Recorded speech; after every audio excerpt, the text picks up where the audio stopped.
일본에서 온 67세 할머니가 중국 산골 마을에서 벌인 일이 화제가 되고 있습니다.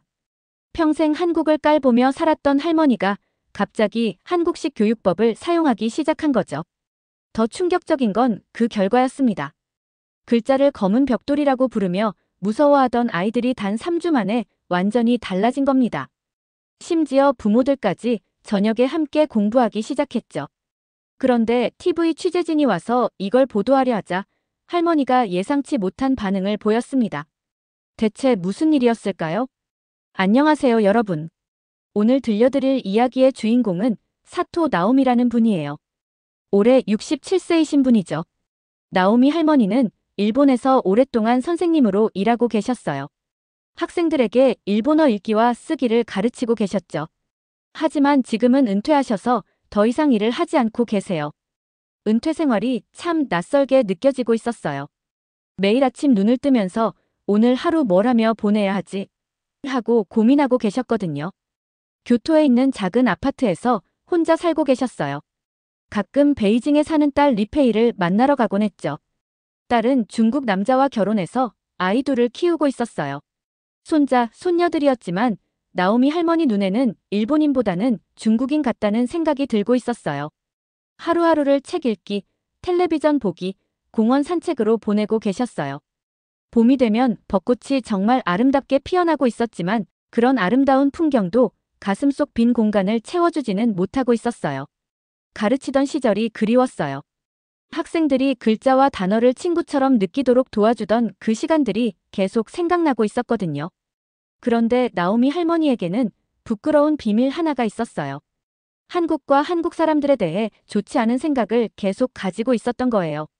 젊은 시절 일본으로 유학 온 한국 학생들을 만날 기회가 있었어요. 그 학생들은 한글이라는 한국 글자에 대해 자랑스럽게 이야기하고 있었어요. 배우기 쉽고 정말 똑똑한 글자예요라고 말하고 있었죠. 나오미 할머니는 겉으로는 웃으며 고개를 끄덕이고 있었어요. 하지만 속마음은 달랐어요. 한국 글자가 뭐 그리 특별하다고 하고 생각하고 있었거든요. 너무 단순해 보이잖아.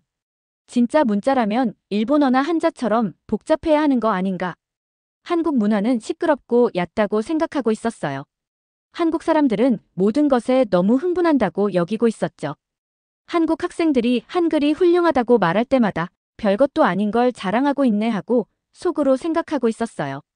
이런 생각들이 오랫동안 마음속에 자리 잡고 있었어요. 입 밖으로 내뱉은 적은 없었지만 어두운 구름처럼 항상 거기 있었거든요.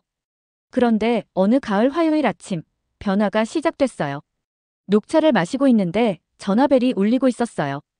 베이징에 있는 딸 리페이에게서 온 전화였어요. 엄마, 부탁드릴 게 있어요. 딸의 목소리가 흥분되어 들리고 있었어요. 뭔데? 자원봉사 선생님을 찾고 있는 프로그램이 있어요.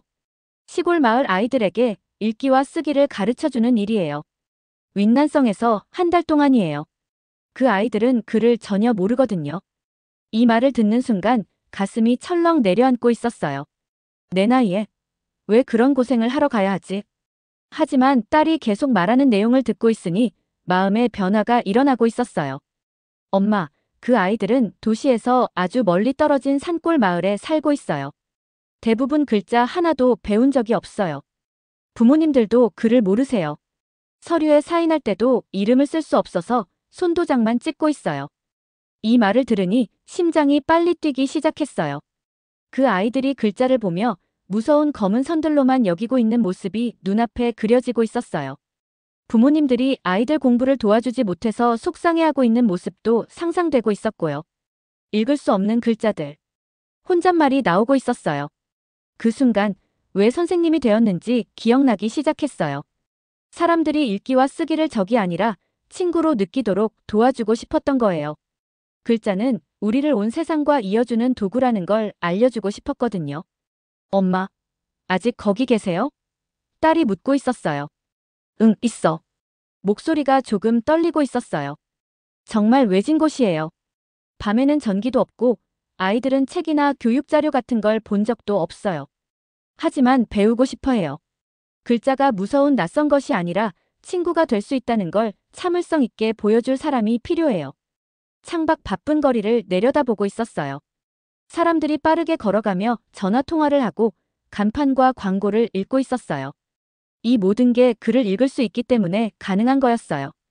그 산골 아이들은 이런 모든 것들을 놓치고 있는 거죠.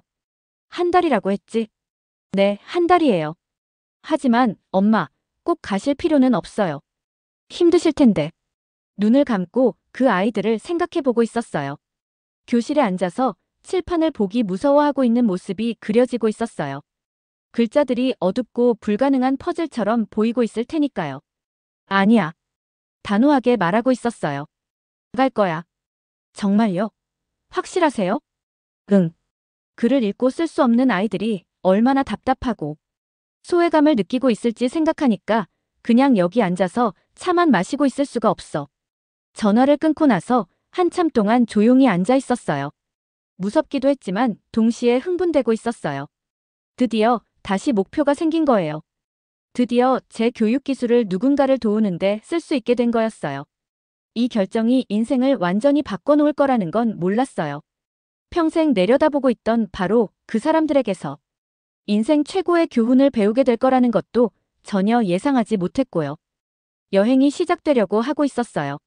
윈난성으로 가는 길은 정말 세상 끝으로 가는 기분이었어요. 먼저 베이징에서 기차를 타고 구이린까지 갔어요. 기차 안은 사람들로 가득 차 있었고 시끄러웠죠.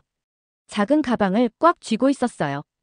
안에는 수업에 필요한 교재들과 따뜻한 옷들이 들어있었거든요. 구이린에서는 버스를 타고 쿤밍으로 가고 있었어요. 버스가 구불구불한 길에서 흔들리고 있었죠. 허리가 아파오고 있었어요.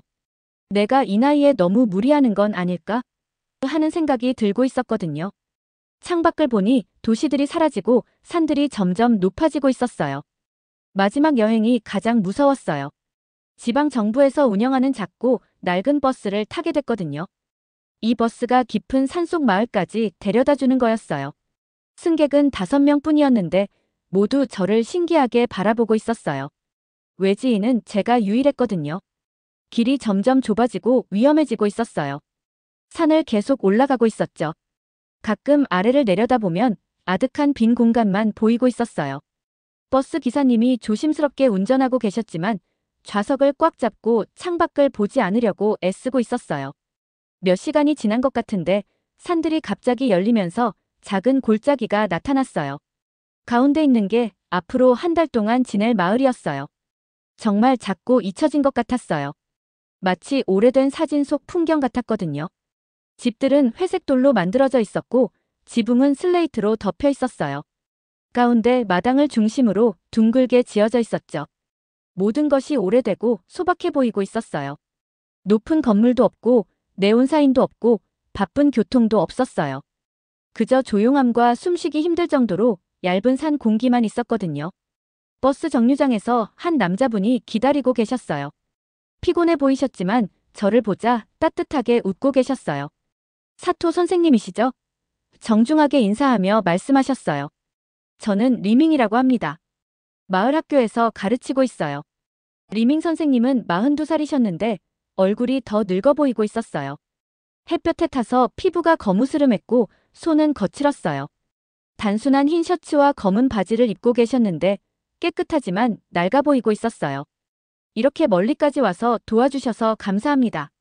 제 가방을 들어주시며 말씀하셨어요. 마을 이장님이 일본에서 선생님이 오신다고 모든 사람에게 말씀하셨어요. 아이들이 정말 궁금해하고 있어요. 마을을 걸어가면서 교토나 베이징에서의 편안한 생활과 얼마나 다른지 느끼고 있었어요. 여자분들이 큰 철 대야에서 빨래를 하고 계셨어요. 할아버지들은 나무 의자에 앉아서 조용히 이야기를 나누고 계셨고요. 아이들은 문간에서 저를 엿보고 있었는데 눈을 크게 뜨고 신기해하고 있었어요. 리밍 선생님이 마을 회관으로 안내해 주셨어요. 집들과 같은 회색돌로 만들어진 낮은 건물이었어요. 안에는 몇 분의 부모님들이 단순한 나무 의자에 앉아 계셨어요. 긴장되고 부끄러워하고 계시는 것 같았어요. 아이들은 뒤쪽 벽에 서 있었는데 완전히 조용했어요. 평범한 아이들처럼 웃거나 놀고 있지 않았어요. 대신 조심스럽고 걱정스러운 눈으로 저를 바라보고 있었거든요. 여기서 수업을 하려고 하고 있어요. 리밍 선생님이 칠판이 있는 작은 방을 가리키며 설명해 주셨어요. 칠판은 낡고 금이 가 있었고 의자들은 3개 앉으면 부러질 것 같아 보이고 있었어요. 그날 밤 리밍 선생님이 제가 잠들 작은 방을 보여주셨어요. 좁은 침대 하나, 작은 탁자 하나, 그리고 작은 창문 하나가 있었어요. 텔레비전도 없고 컴퓨터도 없고 전화기도 없었어요. 그저 저와 제 생각들, 그리고 산을 통해 불어오는 바람 소리만 있었거든요. 침대에 누워있는데 잠이 오지 않았어요. 계속 그 아이들 얼굴이 떠오르고 있었어요. 그렇게 무서워하고 그렇게 절망적으로 보이고 있었거든요. 배우는 것이 불가능하다고 생각하는 것 같은 아이들을 어떻게 도와줄 수 있을까요? 그때 갑자기 가슴이 뛰게 만드는 기억이 떠올랐어요. 몇 년 전 교토에서 가르치고 있을 때 한글에 대해 이야기하는 한국 학생들을 만났었거든요. 한국 글자가 어떻게 조립식으로 만들어지는지 설명해주고 있었어요. 자음과 모음이 맞춰져서 음절을 만들고 누구든지 빨리 읽을 수 있게 된다고 하고 있었죠. 그때는 그들의 흥분을 대수롭지 않게 여기고 있었어요. 한글이 너무 단순해서 별로 대단하지 않다고 생각하고 있었거든요. 하지만 지금 이 산골 마을에 누워있으니 생각이 달라지기 시작했어요. 만약 단순한 게 실제로는 더 좋은 거라면 어떨까요? 만약 그 한국 학생들이 배우기 쉽고 재미있게 만드는 중요한 비결을 발견한 거라면요. 일어나서 작은 손전등을 켰어요. 휴대폰을 찾아서 한글에 대한 정보를 검색해보고 있었어요. 읽은 내용이 정말 놀라웠어요. 한국의 세종대왕이 한글을 만든 이유가 바로 평범한 사람들이 쉽게 읽고 쓸 수 있게 하기 위해서였대요. 한글이 생기기 전에는 한국에서도 부자이고 교육받은 사람들만 한자를 읽을 수 있었거든요. 하지만 한글이 모든 걸 바꿔놓았어요. 단순하고 논리적으로 만들어졌기 때문이에요. 갑자기 침대에 벌떡 일어나게 만드는 아이디어가 떠올랐어요. 한자도 부수라는 부분들로 만들어져 있잖아요. 한국어 음절이 자음과 모음으로 만들어지는 것처럼 말이에요. 만약 한국 사람들이 한글을 가르치는 방식으로 한자를 가르칠 수 있다면 어떨까요? 무섭고 복잡한 그림을 외우는 대신 조립블록으로 놀이하는 것처럼 배우는 기분이 들게 할 수 있다면요. 마을에 도착한 후 처음으로 희망이 생기고 있었어요. 오랫동안 무시해왔던 그 한국 학생들이 실제로는 이 산골 아이들을 도울 수 있는 열쇠를 제게 준 거였을지도 모르거든요. 밤새 첫 번째 수업을 계획하고 있었어요. 손전등 불빛으로 공책에 아이디어들을 그려가며 말이에요. 다른 부수들이 들어간 카드들을 만들어서 아이들이 퍼즐 조각처럼 맞춰서 단어를 만들 수 있게 하는 거예요. 제게 필요했던 스승은 사람이 아니었어요. 지금까지 너무 자존심이 세서 제대로 인정하지 못했던 하나의 아이디어였던 거죠. 다음 날 아침, 해가 뜨기 전에 잠에서 깼어요. 가슴이 흥분과 두려움으로 빨리 뛰고 있었어요. 아이디어는 있었지만 정말 효과가 있을지 확신이 서지 않았거든요. 아이들이 수업하러 오기 전에 카드 게임을 만들어야 했어요. 방에 있는 작은 탁자에 앉아서 종이를 작은 네모 모양으로 자르고 있었어요.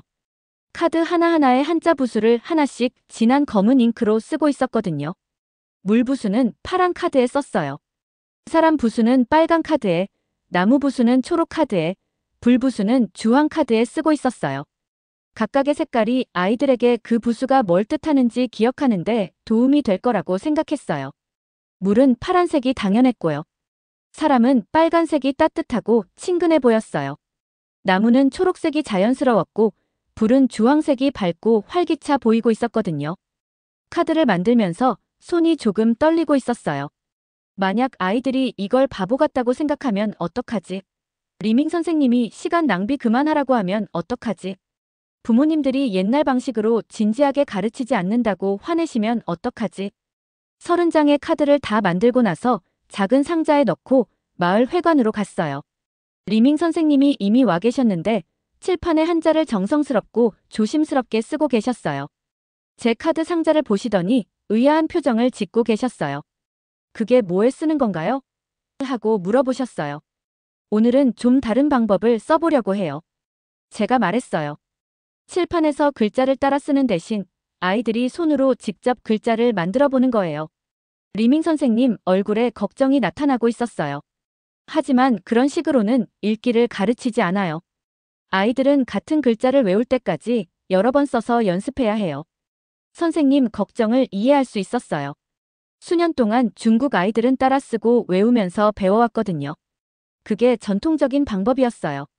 하지만 전통적이라고 해서 그게 유일한 방법은 아니잖아요. 하루만 믿어주세요. 제가 말했어요. 만약 효과가 없으면 다시 예전 방법으로 하겠어요. 아이들이 교실에 들어올 때 무서워하는 쥐들처럼 움직이고 있었어요. 고개를 숙이고 의자에 아주 조용히 앉아 있었거든요. 9살 샤오린이라는 여자아이가 앞줄에 앉았어요. 크고 호기심 많은 눈을 가진 아이였는데 제 카드 상자를 힐끗 보더니 제가 보고 있다는 걸 알자 재빨리 시선을 돌리고 있었어요. 가장 무서운 순간부터 시작하기로 했어요. 리밍 선생님이 여러 개의 한자를 써놓은 칠판을 가리켰어요. 이걸 볼 때 뭐가 보이나요? 하고 물어봤어요. 아이들은 아무 말도 하지 않았어요. 손을 보거나 바닥을 바라보고만 있었어요. 마침내 샤오린이 손을 살짝 들어올렸어요. 검은 벽돌 같아요. 속삭이듯 말했어요. 이 말을 듣는 순간 가슴이 찢어질 것 같았어요. 수천 년 전에 만들어진 이 아름답고 의미 있는 글자들이 이 작은 아이에게는 무서운 검은 벽돌로 보이고 있었던 거예요. 아이들이 배우기를 무서워하는 게 당연했어요. 맞아요. 제가 말했어요. 우리가 이해하지 못할 때는 정말 검은 벽돌처럼 보여요. 하지만 오늘은 이 벽돌들을 친구로 만들어 볼 거예요. 카드 상자를 열어서 부수 카드들을 교실 앞쪽 탁자 위에 펼쳐 놓았어요. 아이들 눈이 더 커지고 있었어요. 학교에서 이런 걸 본 적이 한 번도 없었거든요. 이건 무서운 벽돌이 아니에요. 파란색 물부수 카드를 들어올리며 말했어요. 이건 퍼즐 조각이에요. 그리고 이것도 빨간색 사람 부수를 들어올렸어요. 또 다른 조각이고요. 이걸 합치면 새로운 걸 만들 수 있어요. 물 부수와 사람 부수를 나란히 놓았어요. 물과 사람이 만나면 뭐가 될까요? 물어봤어요. 아이들은 바라보기만 할 뿐 아무 말도 하지 않았어요. 수영이라는 뜻의 글자가 만들어져요. 설명했어요. 사람 더하기 물은 수영이에요. 샤오린의 입이 살짝 벌어지고 있었어요. 제가 도착한 후 처음으로 아이 눈에서 두려움 대신 관심을 보고 있었어요. 누가 해보고 싶나요? 물어봤어요. 처음에는 아무도 움직이지 않았어요. 그런데 샤오린이 천천히 손을 들어 올렸어요. 제 이름을 만들어도 되나요? 아주 작은 목소리로 물었어요. 물론이지. 웃으며 말했어요. 여기 앞으로 나와서 내 이름의 조각들을 찾아봐. 샤오린이 조심스럽게 앞으로 걸어왔어요. 탁자 위에 펼쳐진 모든 카드들을 보고 있었어요. 샤오린의 이름은 작은 숲이라는 뜻이었어요. 작은 소부수와 나무 목부수가 필요했거든요. 작은 손가락으로 카드들을 집어 올렸어요.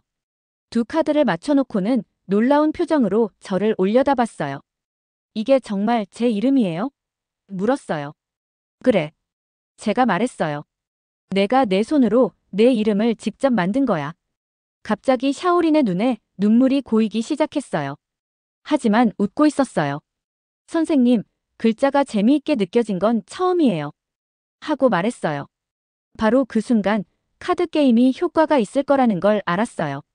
새로운 걸 시도할 용기를 낸 이 작은 아이에게서 첫 번째 동료를 찾은 거였어요. 하지만 진짜 시험은 이제 막 시작된다는 것도 알고 있었어요. 부모님들이 여전히 교실 뒤쪽에 앉아서 의심스러운 얼굴로 지켜보고 계셨거든요. 평생 동안 공부는 어렵고 똑똑한 사람들만 할 수 있는 거라고 믿고 살아오셨어요. 이제 그분들이 틀렸다는 걸 증명해야 했어요.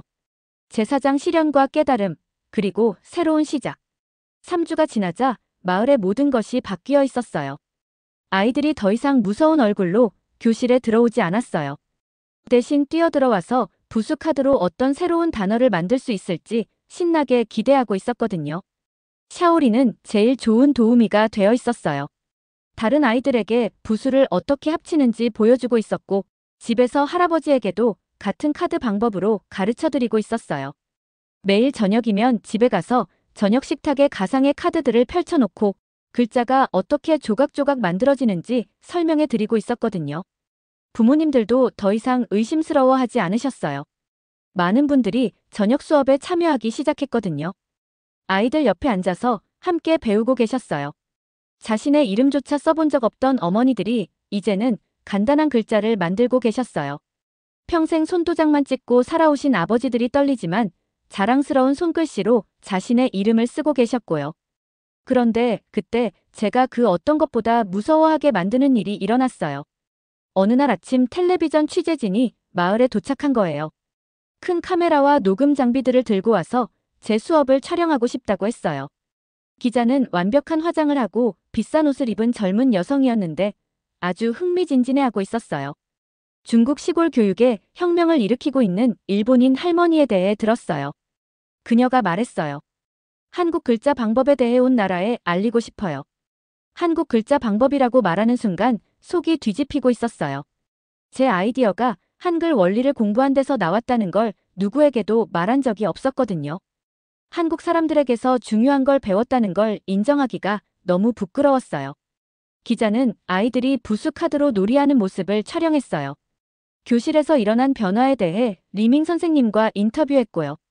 읽고 쓸 수 있게 된 후 삶이 어떻게 달라졌는지 부모님들과도 이야기했어요. 하지만 저는 마치 가짜인 것 같은 기분이 들고 있었어요. 뉴스에서는 일본인 선생님이 이 멋진 새로운 방법을 만들어냈다고 모든 사람에게 알릴 텐데 진짜 천재성은 수백 년 전에 배움을 쉽고 즐겁게 만드는 방법을 알아낸 한국 사람들에게서 나온 거라는 건 아무도 모를 거였어요. 그날 밤 다시 잠이 오지 않았어요. 밖으로 나가서 산속 별들을 올려다봤어요. 도시에서 본 어떤 별보다도 밝게 빛나고 있었거든요. 제 평생과 마음속에 품고 있던 모든 잘못된 생각들에 대해 곰곰 생각해보고 있었어요. 다음 날 아침에는 더 큰 충격이 기다리고 있었어요. 검은 차 한 대가 산길로 올라오고 있었는데 이 외진 마을에서는 거의 일어날 수 없는 일이었거든요. 어두운 정장을 입은 중요해 보이는 남자가 내렸어요. 리밍 선생님이 말씀하시길 성정부에서 온 교육감독관 저우웨이라고 했어요. 저우웨이가 저를 보더니 얼굴이 완전히 바뀌었어요. 귀신을 본 것 같은 표정을 짓고 있었어요. 사토 교수님 하고 말했어요. 저를 기억하세요? 저는 그를 바라보며 기억하려고 애쓰고 있었어요. 그러다 갑자기 떠올랐어요. 20년 전에 교토대학에서 제가 가르쳤던 중국인 학생 중 한 명이었어요. 그때는 젊었고 일본어를 열심히 배우려고 했으며 항상 깊이 있는 질문을 하고 있었거든요. 저우웨이. 속삭이듯 말했어요. 내 고급 읽기 수업을 들었었지. 네. 하고 말하더니 눈에 눈물이 고이고 있었어요. 교수님이 해주신 말씀을 잊어본 적이 없어요. 글을 모르면 세상과 소통할 수 없다고 하셨어요. 읽기와 쓰기는 어디서 왔든 상관없이 사람들 사이를 잇는 달이라고 하셨거든요. 제 눈에도 눈물이 맺히기 시작했어요. 제가 가르친 수업 때문에 성공하게 된 옛 제자가 여기 서 있었어요. 하지만 이제는 제가 뭔가를 배워야 할 차례였어요. 사토 교수님. 저우웨이가 계속 말했어요. 성교육청에서 교수님의 교육 방법을 윈난성 전체 마을에서 사용하고 싶어 해요. 다른 선생님들도 교수님의 부수 카드 방법을 쓸 수 있도록 가르쳐 달라고 하거든요. 깊게 숨을 들이쉬었어요. 진실을 말해야 할 순간이었어요. 그 전에 중요한 걸 말씀드려야 해요. 제가 말했어요. 이 방법은 제가 만든 게 아니에요. 오래전에 배움이 쉽고 재미있어야 한다는 걸 이해했던 한국 교육자들에게서 나온 거예요. 한국 글자인 한글이 글자를 벌칙처럼 외우는 대신 장난감처럼 만들 수 있다는 걸 가르쳐 준 거거든요. 저우웨이가 놀란 표정을 지었지만 곧 웃고 있었어요. 그럼 더욱 좋은 거네요. 하고 말했어요. 교육에는 국경이 없어야 해요. 좋은 아이디어는 어디서 시작됐든 상관없이 모든 곳에 퍼져야 하거든요. 마을에서의 마지막 날, 온 마을 사람들이 모여서 작별 인사를 해주고 있었어요. 아이들이 시연을 해보였는데 부수 카드를 사용해서 수십 개의 글자를 어떻게 만들 수 있는지 방문객들에게 보여주고 있었어요. 부모님들은 아이들 옆에 자랑스럽게 서서 자신이 직접 쓴 간단한 문장들을 읽고 계셨어요. 샤오린이 직접 쓴 편지를 저에게 주었어요. 한자로 쓰여 있었는데 아래쪽에는 어떻게 배웠는지 한국 글자 몇 개도 쓰여 있었어요. 편지에는 글자를 적이 아니라 친구로 만들어주셔서 감사해요라고 적혀 있었어요. 버스가 마을에서 저를 데려가면서 뒤쪽으로 점점 작아지는 산들을 보고 있었어요. 집으로 돌아가고 있었지만 한 달 전에 도착했던 그 사람과는 다른 사람이 되어 있었어요. 아이들에게 읽기를 가르쳐주러 이 마을에 왔다고 생각하고 있었어요. 하지만 대신 아이들이 제게 배우는 법을 가르쳐준 거였어요. 지혜는 예상치 못한 곳에서 나온다는 것, 그리고 제 오래된 편견이 아름다운 진실을 보지 못하게 눈을 가리고 있었다는 걸 보여준 거였거든요. 가장 중요한 건 교육은 나라와 문화 사이를 흐르는 강물 같다는 걸 배웠다는 거예요. 한국의 창의성이 중국 아이들이 읽기를 배우는데 도움을 줬어요. 일본의 끈기가 그 방법을 지켜내는데 도움을 줬고요. 그리고 이제 중국 전체의 수천 명의 아이들이 이런 다른 전통들의 조합으로 도움을 받게 될 거예요. 베이징으로 돌아왔을 때 딸 리페이가 이번 경험이 한국에 대한 제 생각을 바꿔놓았는지 물어봤어요. 웃으며 말했어요. 한국 사람들에게 큰 빚을 지고 있어. 그들의 조상들이 아름다운 걸 만들어냈는데 내가 너무 자만해서 보지 못했던 거야. 이제 배움에는 국적이 없다는 걸 이해해. 좋은 아이디어는 모든 사람의 것이거든. 제가 만든 부수 카드들은 그냥 종이 조각들이었어요. 하지만 그 뒤에 숨어있던 아이디어는 성 전체의 교육 방식을 바꿀 만큼 강력했어요. 때로는 가장 작은 것들이 가장 큰 마법을 품고 있거든요. 제 영웅의 여정은 끝났지만 칠판의 검은 벽돌을 더 이상 무서워하지 않게 될 수천 명의 아이들에게는 진짜 모험이 이제 막 시작되고 있었어요. 잘 들으셨나요? 세상에는 가슴 따뜻한 이야기들이 가득합니다. 감동 힐링 사연은 해외에서 전해지는 감동적인 사연들을 소개하며 다양한 이야기들을 통해 위로와 희망, 그리고 하루의 힐링을 선물해드립니다. 조그마한 힐링이 되셨다면 구독과 알림 설정도 큰 힘이 되어요. 다음 영상에서 더 좋은 사연으로 찾아뵙겠습니다. 시청해주셔서 감사합니다.